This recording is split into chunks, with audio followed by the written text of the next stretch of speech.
अहो 20 पडू पडू मेंढपाळ कोळसा व्हायला लागले, त्यांच्या प्रश्नावरती कोणी बोलायला तयार नाही. जेव्हा जेव्हा वाड्यावरती बाया डिलिव्हरी व्हायच्या तेव्हा नाळ कापायला काय नसायचं, मग त्यावेळेस त्या इळा ठेवायच्या आणि गंजलेल्या इळाने नाळ कापायचं काम करायच्या. कारण लोकशाहीचं तत्व हे नाही की श्रीमंताला श्रीमंत करा, मोठ्याला मोठं करा, हे नाही सांगितलं बाबासाहेबांनी लोकशाहीचं तत्व. आणि फक्त 30 मधनं पास आउट नाही झालो तर नुकतीच 2 दिवसाआधी मला जगातल्या 15व्या क्रमांकाचं युनिव्हर्सिटी असलेली युनिव्हर्सिटी ऑफ एडिनबर्ग मधून PhD साठी ऑफर आली आहे. मेंढपाळाचा मुलगा आहे आणि मला माहिती आहे जेव्हा माझा बाप एका रानातून एका वनातून किंवा एखाद्या खोऱ्यातून आपली गेलेली मेंढरं पलटवतो त्यावेळेस तो आरोळी मारून मेंढरं पलटवायचं काम करतो. मलाही तुमच्यासोबत तुमच्या समोर एक आरोळी मारायची आहे. कारण एका मेंढपाळाचा पोरगा या मंचावरती आला कशासाठी आणि सत्कार कशासाठी घेतला हे तुम्हालाही माहिती असलं पाहिजेत आणि या मंचावरच्या लोकांना सुद्धा माहिती असलं पाहिजेत, म्हणून मी माझं मनोगत व्यक्त करणार आहे. माझं कम्प्युटर सायन्स मध्ये इंजिनिअरिंग झालं, त्यानंतर मी Tata institute of social sciences ज्या संस्थेने धनगर आरक्षणाचा सर्वे केला, जी साऊथ एशिया मधली क्रमांक 1 ची संस्था म्हणून गणल्या जाते, त्या 30 मधनं मी पासआउट झालो या वर्षी. आणि फक्त 30 मधनं पासआउट नाही झालो तर नुकतीच 2 दिवसाआधी मला जगातल्या 15व्या क्रमांकाचं युनिव्हर्सिटी असलेली युनिव्हर्सिटी ऑफ एडिनबर्ग मधून PhD साठी ऑफर आली आहे. एका मेंढपाळाचा पोरगा वाड्या वस्त्यापासून इंग्लंड पर्यंत आणि लंडन पर्यंत जाऊ शकतो, ही शिक्षणाची प्रेरणा जर कोणी दिली असेल तर डॉक्टर बाबासाहेबांनी दिली.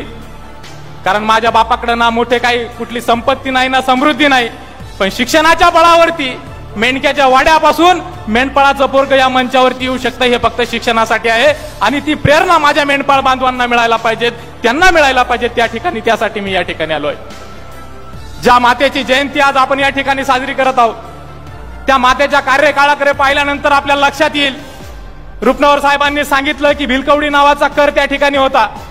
भिलकवडी म्हणजे या ठिकाणी अनेक IAS IPS आहेत, पोलीस बांधव आहेत. आणि तुम्हाला सुद्धा माहिती आहे की या देशामध्ये नक्षलवादाचा प्रश्न मोठ्या प्रमाणात भेडसावत आहे. UPSCच्या सिलेबस मध्ये इंटरनल सिक्युरिटी नावाचा कन्सेप्ट आहे. जोपर्यंत देशांतर्गत शांतता राहत नाही तोपर्यंत देशाच्या सीमा सुद्धा सुरक्षित राहू शकत नाही. हे खऱ्या अर्थाने शिकवण्याचं काम काय करत असेल तर ते इंटरनल सिक्युरिटी करतं.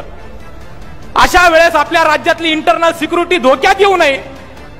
आणि त्यामुळे जेव्हा भिल्ल लोकांना अहिल्याबाईंनी बोलवलं, भिल्लांनी सांगितलं की आमच्या रोजगाराचा प्रश्न आहे, आमचं लाईव्हलीहूड धोक्यामध्ये आहे, त्यावेळेस अहिल्याबाई होळकरांनी त्या भिल्ल लोकांना संपूर्ण प्रवाशांच्या सुरक्षेची जबाबदारी दिलेली होती. अनंत फंदी नावाचा कवी तुम्ही ऐकला असेल. अहिल्याबाईंना भेटण्यासाठी येत होते. येता येता त्यांना भिल्लांनी पकडलं आणि संपूर्ण लुटून टाकलं. भिल्ल तेच काम त्या ठिकाणी त्यावेळेस करायचे. त्यांना लुटल्यानंतर भिल्लाचा एक मुखिया होता. त्या मुखियाने विचारला अनंत फंदीला की बाबा तू काय करतो. आता अनंत फंदी म्हणला कवी आहे. भिल्ल म्हणजे आपल्यासारखे आदिवासी मेंढपाळाला जर सांगितलं कवी आहे तर त्याला काय घेणं देणं कवीचं. त्यासोबत समजा एखादी गौतमी पाटलाची लावणी असती तर मेंढपाळही बसला असता मोठ्या आनंदाने. पण तो म्हटला तू कविता सांगतो तर काय सांगतो म्हणे, कुठं चालला कविता सांगायला. तो म्हणे मी चाललो अहिल्याबाई देवींच्या राजदरबारात. अहिल्याबाईंचं नाव ऐकलं त्याची मान आदराने खाली गेली भिल्लाच्या मुखियाची. भिल्लाने आपल्या सोबतची 5 लोक जो माल लुटला होता अनंत फंदीकडनं तो त्या संपूर्ण माल अनंत फंदींना वापस दिला.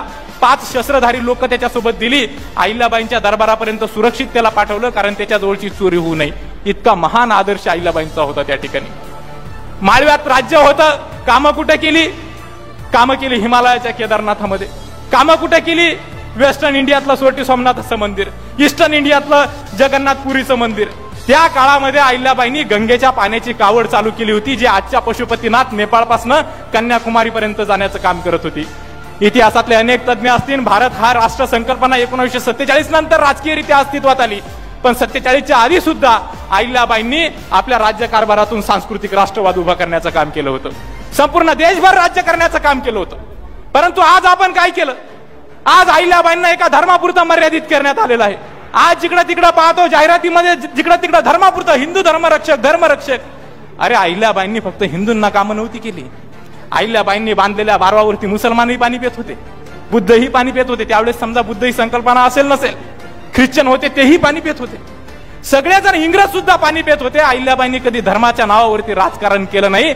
आणि जे धर्माच्या नावावरती राजकारण करत आहेत त्यांना माझा एवढाच प्रश्न आहे बाबांनो, अहिल्याबाईंचा इतिहास माझं या स्टेजवरनं बारामतीच्या स्टेजवरनं खुलं चॅलेंज आहे की अहिल्याबाईंच्या इतिहासाच्या अभ्यासकाने माझ्यासोबत या गोष्टीवर चर्चा कराव्या.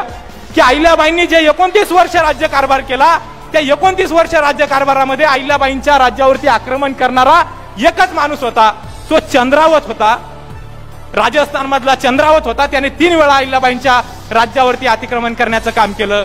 त्यावेळेस टिपू सुलतान होता, त्यावेळेस टिपू सुलतान होता. टिपू सुलतानांनी आक्रमण केलं नाही, इतर हैदराबादच्या नवाबाने आक्रमण केलं नाही, निजामाने आक्रमण केलं नाही.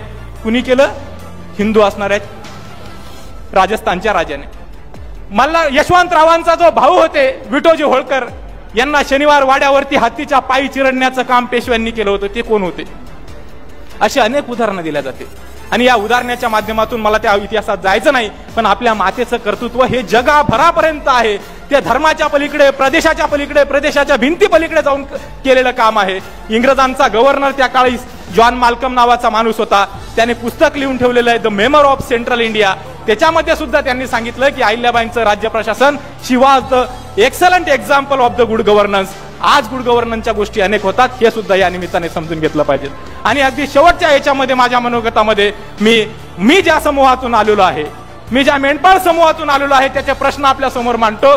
मी देवकाते साहेबांना सुद्धा विनंती करतो, सुप्रिया ताईंनाही विनंती करतो आणि दत्ता मामांनाही विनंती करतो की या प्रश्नांकडे आपण सर्वांनी लक्ष दिलं पाहिजे. आणि राज्यातल्या धनगर समाजाला आणि सर्व समाजाला सुद्धा विनंती करतो, कारण लोकशाहीचं तत्व हे नाही की श्रीमंताला श्रीमंत करा, मोठ्याला मोठं करा. हे नाही सांगितलं बाबासाहेबांनी लोकशाहीचं तत्व.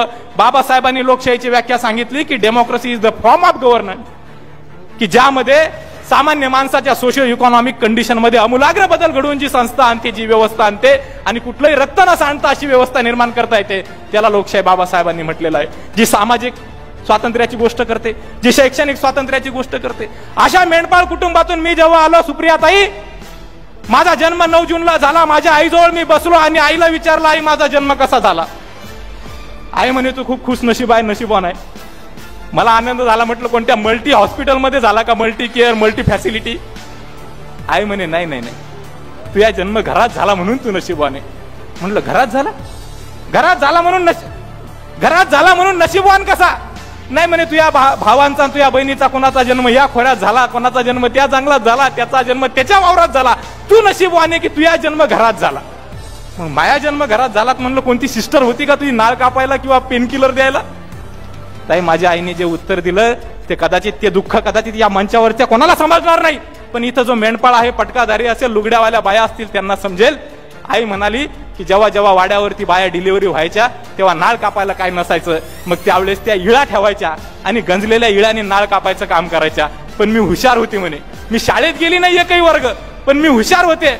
मला माहिती होतं जंगलेल्या इळ्याने जर नाळ कापली तर धनुर्वात होईल आणि मी मरीन, माय पोरगही मरीन. त्यापेक्षा त्या काळात गावरान ज्वारी यायची, त्या गावरान ज्वारीचं धांड, त्याला आमच्या विदर्भात पेरकुण चिपाड म्हणायचं. ते चिपाड आईने जबरदस्ती बांधून ठेवलं होतं. आणि जेव्हा डिलिव्हरीची वेळ आली तेव्हा माझ्या रंबा त्याला सांगितलं की त्या कोपऱ्यातल्या चिवटीत चिपाड बांधलेलं आहे, ती आण आणि माई नाळ काप. माई नाळ माझ्या आईनी त्या चिपाडाने कापलेली आहे. आणि म्हणून मी फक्त शिक्षणाने पुढे चाललेलो नाही, मेंढपाळांच्या समस्यासाठी मीही 3-3, 4-4 मोठी आंदोलनं केली. 19 डिसेंबरला 10,000 मेंढपाळ घेऊन नागपूरला मी बसलेलो होतो. त्या ठिकाणी आमचं एवढंच म्हणणं होतं की आमच्या पोरांना शिक्षणाची दरवाजे उभी करा. वीज पडू पडू मेंढपाळ कोळसा व्हायला लागले, त्यांच्या प्रश्नावरती कोणी बोलायला तयार नाही. सरकार आता म्हणतं 10,000 कोटीची योजना देऊ, कशाला? मेंढरं चारायला. पण आमची मागणी केली की मेंढरं चारायची कुठं? आमच्यासाठी जंगल सुद्धा नाही. ताई, स्वातंत्र्य मिळून 75 वर्ष झाले, देश अमृत महोत्सव साजरा करतोय. या अमृत महोत्सवामध्ये देशाच्या पंतप्रधान मोदी साहेबांनी राजपथ हे इंग्रजांचा वारसा असलेलं नाव बदलून कर्तव्यपथ केलं. पण देशाच्या स्वातंत्र्याच्या 75 वर्षानंतर सुद्धा या राज्यातल्या मेंढपाळांना चराई करताना गुन्हेगारीकरण करणारा इंडियन फॉरेस्ट ऍक्ट 1927, भारतीय वन कायदा 1927 हा का रद्द होत नाही? हा प्रश्न मला तुमच्या समोर मांडायचा आहे. ह्या मेंढपाळांचे प्रश्न सुटायला पाहिजेत, त्या या माध्यमातून सुटायला पाहिजेत, एवढीच मी या ठिकाणी विनंती करतो. देवकाते साहेबांनी या ठिकाणी बोलवलं, माझ्यासारख्या सामान्य मेंढपाळाच्या पोराला बोलायला दिलं आणि या ठिकाणी सत्कार केला. त्याबद्दल मी त्यांचं मेंढपाळ पुत्र आर्मीतर्फे आभार मानतो, धन्यवाद मानतो. आणि आपल्या सर्वांना अहिल्यादेवींच्या जयंतीच्या शुभेच्छा देताना पुन्हा एकदा येळकोट येळकोट.